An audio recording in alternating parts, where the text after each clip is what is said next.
பொங்கல் பண்டிகையொட்டி மதுரை மாவட்டம் அவனியாபுரம், பாலமேடு, அலங்காநல்லூரில் நடைபெறவுள்ள ஜல்லிக்கட்டு போட்டிக்கான ஏற்பாடுகள் தீவிரமடைந்துள்ளன.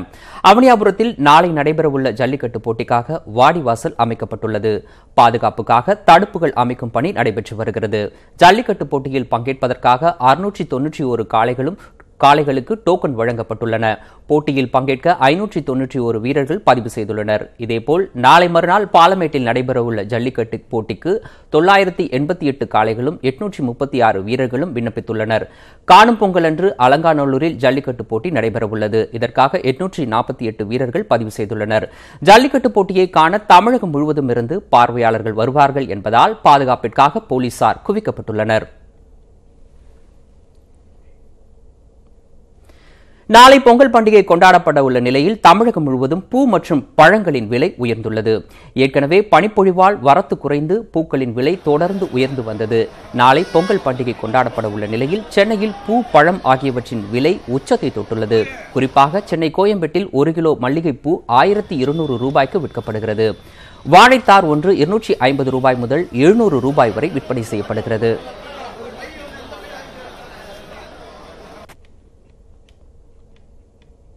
திண்டுக்கல் மாவட்டத்திலும் பூக்களின் விளைச்சல் குறைந்துள்ளதால் விலை அதிகரித்துள்ளது. தற்போது பொங்கல் பண்டிகையை முன்னிட்டு பூக்களின் தேவை அதிகரித்துள்ளது.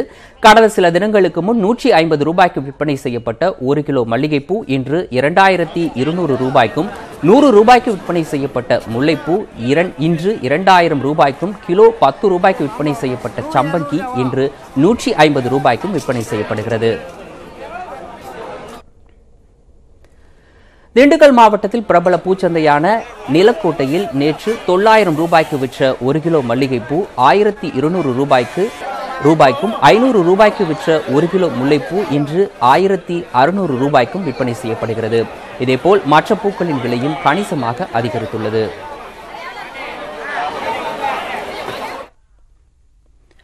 நெல்லை மாவட்டம் பாளையங்கோட்டை மத்திய சிறைச்சாலையில் இயற்கை முறையில் விளைவிக்கப்பட்ட கரும்பு பொதுமக்களுக்கும் காவல்துறையினருக்கும் குறைந்த விலையில் விற்பனை செய்யப்பட்டு வருகிறது. பாளையங்கோட்டை சிறை வளாகத்திற்குள் 35 ஏக்கர் பரப்பளவில் இயற்கை விவசாயம் நடைபெறுகிறது. இதில் 1/2 ஏக்கர் கரும்பு சாகுபடி செய்யப்பட்டது. இந்த கரும்பு அறுவடை செய்யப்பட்டு சலுகை விலையில் விற்கப்படுகிறது. சிறைவாசிகளுக்கும் இலவசமாக கரும்பு வழங்கப்பட்டது. அங்க 450 ரூபா ஒரு கேட்டு கேட்டிங்களா. இது இயற்கையாக ஒரு தயாரிப்பு பண்ணுது. அதனால் கொஞ்சம் நல்லா இருக்குது. உங்களுக்கு அங்கே வாங்குறதோட இங்கே நல்லா இருக்குது. ரூபாயும் 200 ரூபா உங்களுக்கு கெட்டும் நல்லா இருக்குது. காஞ்சிபுரம் ராஜாஜி சந்தையில் கரும்பு விற்பனை சூடு பிடித்துள்ளது. மொத்த விற்பனையில் கரும்பு கட்டு 250 ரூபாய் முதல் 400 ரூபாய் வரை விற்பனையாகிறது. சில்லறை விற்பனையில் ஒரு கரும்பு 25 முதல் 35 ரூபாய் வரையிலும் விற்பனை செய்யப்படுகிறது. விலை ஓரளவு குறைவாக இருப்பதால் கரும்பை மக்கள் ஆர்வமுடன் வாங்கிச் செல்கின்றனர். பொங்கலை முன்னிட்டு நெல்லை மாவட்டத்தில் பனங்கிழங்கின் விலை உயர்ந்துள்ளது. நெல்லை மாவட்டம் சுற்றுவட்டார மக்களின் பொங்கல் படையலில் பனங்கிழங்கு கண்டிப்பாக இடம்பெறும். தற்போது வள்ளியூர், திசையன்விளை, நாங்குநேரி, களக்காடு பகுதிகளில் பனங்கிழங்கு விற்பனைக்கு வந்துள்ளது. வரத்து குறைந்துள்ளதால் 25 பனங்கிழங்குகள் கொண்ட ஒரு கட்டு 125 முதல் 160 ரூபாய் வரை விற்பனையாகிறது. பொங்கலை முன்னிட்டு கடலூர் உழவர் சந்தை மற்றும் காராமணிக்குப்பம் சந்தையில் மக்கள் கூட்டம் அலைமோதுகிறது. கரும்பு, வாழை, மஞ்சள், காய்கறிகள் என பொங்கல் பண்டிகையை கொண்டாட தேவையான அனைத்து பொருட்களும் உழவர் சந்தையில் கிடைக்கிறது. இதேபோல் காராமணிக்குப்பம் சந்தையில் கருவாடு மற்றும் கோழி அதிக அளவு விற்பனை செய்யப்படுகிறது. மாட்டுக்கு தேவையான அலங்கார பொருட்களும் சந்தையில் கிடைப்பதால் மக்கள் தங்களுக்கு தேவையானவற்றை வாங்கிச் செல்ல அதிக அளவு வந்த வண்ணம் உள்ளனர். பெங்களூர்லேருந்து வந்திருக்கோம். இங்கே பொங்கல் வெக்கேஷன் லீவுக்காக இங்கே சந்தையில் பொங்கலுக்கு தேவையான எல்லா பொருட்களும் கிடைக்கிறதுனால ரொம்ப ஈஸியாக இருக்குது எல்லோரும் வாங்கிறதுக்கு. மஞ்சள், அப்புறம் கரும்பு, அப்புறம் சட்டி எல்லாமே கிடைக்கிறதுனால எல்லோரும் இங்கே வந்து வாங்குறாங்க. இப்போ ஜனங்கள்லாம் இங்கே ஈஸியாகவும் கம்மி விலையில் கிடைக்கிறதுனால எல்லோரும் இங்கே வாங்க கொஞ்சம் ஈஸியாக இருக்குது. வார சந்தை எப்போவுமே திங்கட்கிழமை இருக்கும். இந்த நேரத்தில் வந்து மற்ற சந்தைகளை விட மற்ற இடத்துல விட காய்கறி விலையும் குறைவாக இருக்குது. அதேமாதிரி இதுக்கு அனைத்துக்கு தேவையான மாடு, மற்றபடி கோழி, ஆடு இது எல்லாமே இங்கே கிடைக்குது, ஈஸியாக கிடைக்குது.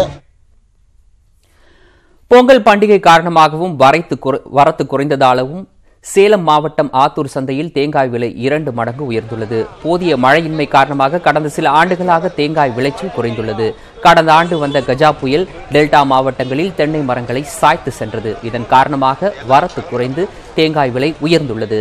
சிறிய தேங்காய் சில்லறை விலையில் 15 ரூபாய்க்கும், பெரிய தேங்காய் 30 ரூபாய் முதல் 40 ரூபாய்க்கும் விற்பனையாகிறது. மொத்த விலையில் 100 தேங்காய் கொண்ட மூட்டை 1200 முதல் 1500 வரையிலும், டன் 52,000க்கும் விற்பனையாகிறது. பருவமழையும் அவுட்டு, வடகிழக்கு பருவமழையும் அவுட்டு. மிக மோசமான நிலையில் நாங்கள் இந்த வட்டாரத்தில் சேலம் மாவட்டத்தில் தலைவாசலில் ரொம்ப வறட்சி பகுதியாக இருக்குது. தென்னை மரங்கள் எல்லாம் செத்து போச்சு. தேங்காய் இங்கே வர்றது லோக்கல் தேங்காய் எங்கேயுமே வர்றதில்லை. அதனால் தேங்காய் எங்கே இருக்குதோ அங்கே கொள்முதல் பண்ணி நான் அங்கேருந்து வாடகை பிடிச்சி இங்கே கொண்டாந்து கொட்டி அதை சில்லறை வியாபாரிகள் வாங்கிட்டு போனால் ரேட் அதிகமாக இருக்குது. மினிமம் 30, 25, 15 கிலோ தேங்காய் இல்லை. அதுதான் காரணம். உலகத் தமிழர்கள் அனைவரும் நாளை பொங்கல் பண்டிகையை கொண்டாட உள்ள நிலையில் முதலமைச்சர் உள்ளிட்ட தலைவர்கள் பொங்கல் வாழ்த்து கூறியுள்ளனர். தமிழக மக்கள் அனைவருக்கும் பொங்கல் வாழ்த்து கூறியுள்ள முதலமைச்சர் எடப்பாடி பழனிசாமி, தமிழர்களின் வாழ்வில் நலமும் வளமும் பெருகி அமைதியும் இன்பமும் நிலைக்கட்டும் என்று வாழ்த்தியுள்ளார். அதிமுக சார்பில் அதன் ஒருங்கிணைப்பாளர் ஓ பன்னீர்செல்வம் மற்றும் இணை ஒருங்கிணைப்பாளர் எடப்பாடி பழனிசாமி கூட்டாக வெளியிட்டுள்ள வாழ்த்தில் அனைவருக்கும் தங்களது இதயம் கனிந்த இனிய பொங்கல் நல்வாழ்த்துக்களை தெரிவித்துக் கொள்வதில் மிகுந்த மகிழ்ச்சி அடைவதாக தெரிவித்துள்ளனர். மக்கள் அனைவருடைய இல்லங்களிலும் பொங்கல் பொங்கட்டும், இதயங்கள் தோறும் இன்பம் தங்கட்டும் என்று கூறியுள்ளனர். தை பிறந்து ஆட்சி மாற்றம் நிகழ்வதை எந்த சக்தியாலும் தடுக்க முடியாது என்று தமிழக காங்கிரஸ் கமிட்டி தலைவர் திருநாவுக்கரசர் தனது வாழ்த்தறிக்கையில் குறிப்பிட்டுள்ளார். கடும் பனி மறைந்து கதிர் ஒலியின் வெளிச்சத்தில் புதுப்பானை உலையேற்றி புத்துருக்கு நெய்விட்டு புத்தரிசி உலையிலிட்டு மங்கை நல்லாளோடும் மக்கள் செல்வங்களோடும் குதூகலித்து பொங்கலை கொண்டாட மதிமுக பொதுச் செயலாளர் வைகோ வாழ்த்து தெரிவித்துள்ளார். அமமுக துணை பொதுச் செயலாளர் டிடிவி தினகரன் வெளியிட்டுள்ள வாழ்த்து குறிப்பில் விவசாயத்திற்கும் உணவு உற்பத்திக்கும் மாற்று இல்லை என்பதை உணர்ந்திடுவோம் என்று கூறியுள்ளார். இன்னல்களை பொறுத்து நாம் பசியார உணவளிக்கும் விவசாயிகளை வணங்குவதாகவும் தினகரன் தெரிவித்துள்ளார். தை பிறக்கட்டும், தீமைகளிலிருந்து மக்களுக்கு விடுதலை கிடைக்கட்டும் என்று பாமக நிறுவனர் ராமதாஸ் பொங்கல் வாழ்த்து கூறியுள்ளார். இதற்காக அனைவரும் கடுமையாக உழைக்க இந்நாளில் உறுதியேற்போம் என்றும் அவர் தெரிவித்துள்ளார். பிரதமர் நரேந்திர மோடி தமது ட்விட்டர் பக்கத்தில் வெளியிட்டுள்ள வாழ்த்து செய்தியில் இந்த நாள் நமது சமூகத்தில் மகிழ்ச்சி உணர்வையும் வளத்தையும் மேலும் கொண்டு வர தான் பிரார்த்திப்பதாக கூறியுள்ளார். தேசத்திற்கு உணவளிக்க கடுமையாக உழைக்கின்ற நமது விவசாயிகளுக்கு நாம் வணக்கம் செலுத்துகிறோம் என்றும் அவர் தெரிவித்துள்ளார்.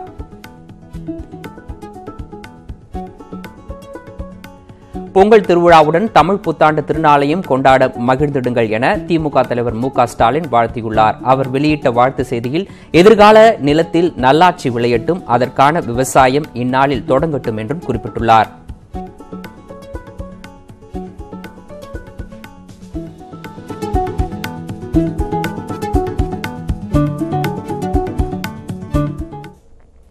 பொங்கல் பண்டிகையை முன்னிட்டு தமிழக பாஜக தலைவர் தமிழிசை சவுந்தரராஜன் மான் கொம்புகளை சுழற்றி செண்ட மேளமும் அடித்து அசத்தினார். தமிழர்களின் திருநாளான பொங்கல் பண்டிகை சென்னை தியாகராய நகரில் உள்ள பாஜக அலுவலகத்தில் வெகு சிறப்பாக கொண்டாடப்பட்டது. தமிழர்களின் வீரத்தை போற்றும் மான் கொம்புகள், வாள், கேடயங்கள் போன்றவற்றை வைத்து பொங்கலை பாஜக நிர்வாகிகள் கொண்டாடினர். அப்போது போருக்கு செல்வது போல் வாள், கேடயங்களை கையில் ஏந்திய தமிழிசை சவுந்தரராஜன் வீர பெண்மணியைப் போல் கம்பீரமாக நின்று கேமராவுக்கு போசளித்தார். மேலும் பாஜக நிர்வாகி ஒருவருடன் இணைந்து மான் கொம்புகளை சுழற்றிய தமிழிசை சவுந்தரராஜன் செண்ட மேளமும் அடித்து பாஜக தொண்டர்களை உற்சாகப்படுத்தினார்.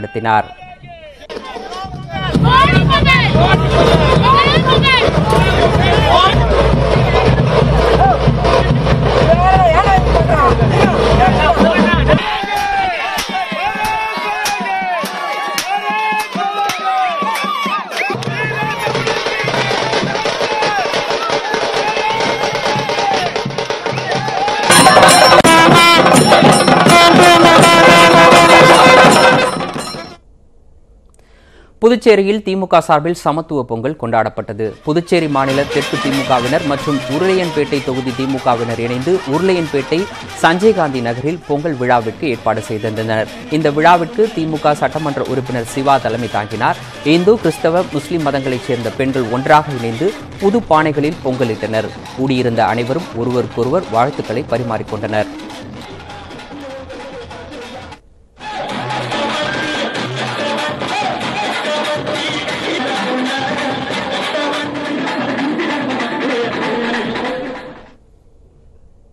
ஈரோடு மாவட்டம் சத்தியமங்கலம் அடுத்த கடம்பூர் மலைப்பகுதியில் இந்து, முஸ்லிம், கிறிஸ்தவர்கள் பங்கேற்ற சமத்துவ பொங்கல் விமர்சையாக கொண்டாடப்பட்டது.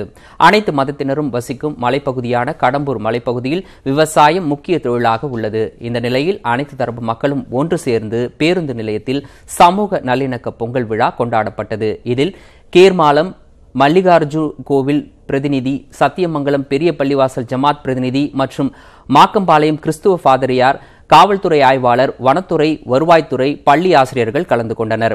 அதனைத் தொடர்ந்து பழங்குடியின மாணவிகள் பொங்கல் வாழ்த்து பாடினர். சமூக ஒற்றுமையை பறைசாற்றும் விதமாக அனைவரும் மத நல்லிணக்க உறுதிமொழி ஏற்றுக்கொண்டனர்.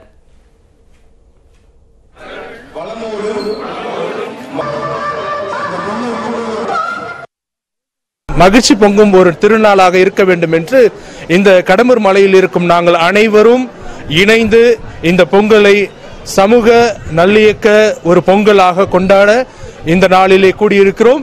இது மிகுந்த மகிழ்ச்சி தரும் ஒரு நாளாக நாங்கள் அனைவரும் கருதுகிறோம். தர்மபுரியில் விஜயகாந்த் மகன் விஜய பிரபாகரன் பங்கேற்ற தேமுதிக பொங்கல் பரிசு வழங்கும் விழாவில் பொதுமக்கள் பரிசு பொருட்களை அள்ளிச் சென்றதால் தள்ளுமுள்ளு ஏற்பட்டது. வள்ளலார் திடலில் தேமுதிக சார்பில் பொங்கல் பரிசு வழங்கும் விழா நடைபெற்றது. இதில் சுதீஷ், விஜயகாந்த் மகன் விஜய பிரபாகரன் உள்ளிட்டோர் கலந்து கொண்டனர். பொதுமக்களுக்கு விஜய பிரபாகரன் பொங்கல் பரிசு வழங்கிவிட்டு சென்றார். இதன்பின் தேமுதிக நிர்வாகிகள் பரிசு பொருட்களை கொடுப்பதற்கு தாமதமானதால் கூடியிருந்த நூற்றுக்கணக்கான மக்கள் அவற்றை எடுத்துச் சென்றனர். பொங்கல் கரும்பை எடுக்க பெண்கள் ஒருவருக்கொருவர் முண்டியடித்துக் கொண்டு சென்றதால் தள்ளுமுள்ளு ஏற்பட்டது. இதனால் அந்த பகுதியே போர்க்களம் போல் காட்சியளித்தது.